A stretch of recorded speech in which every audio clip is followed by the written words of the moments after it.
বাংলাদেশে May June মাস সাধারণত ঝড়ো হাওয়া ও কালবৈশাখীর মৌসুম।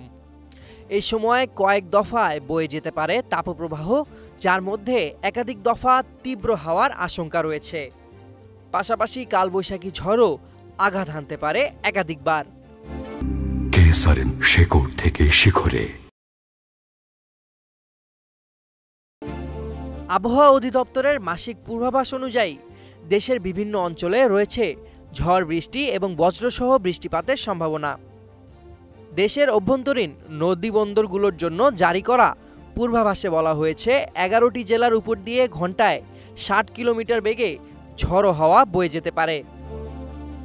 রাজশাহী, রংপুর, ময়মনসিংহ, খুলনা, বরিশাল, পটুয়াখালী, নোয়াখালী, কুমিল্লা, চট্টগ্রাম, কক্সবাজার ও সিলেট অঞ্চলে দক্ষিণ বা দক্ষিণ পূর্ব দিক থেকে ঘন্টায় ৪৫ থেকে ৬০ কিলোমিটার বেগে অস্থায়ীভাবে দমকা অথবা ঝড়ো হাওয়া সহ বৃষ্টি অথবা বজ্রসহ বৃষ্টি হতে পারে। এসব এলাকার নদী বন্দরগুলোকে ১ নম্বর সতর্ক সংকেত দেখাতে বলা হয়েছে। কেসারেন শেকড় থেকে শিখরে।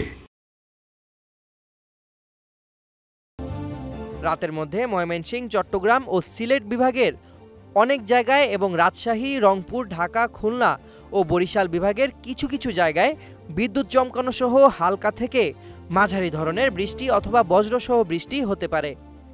কোথাও কোথাও মাঝারি ধরনের ভারী থেকে অতি ভারী বর্ষণও হতে পারে বলে জানিয়েছে অধিদপ্তর। এছাড়া সারা দেশে দিন ও রাতের তাপমাত্রা প্রায় অপরিবর্তিত থাকতে পারে বলে পূর্বাভাসে জানানো হয়েছে। নিউজ ডেস্ক, একুশে টেলিভিশন।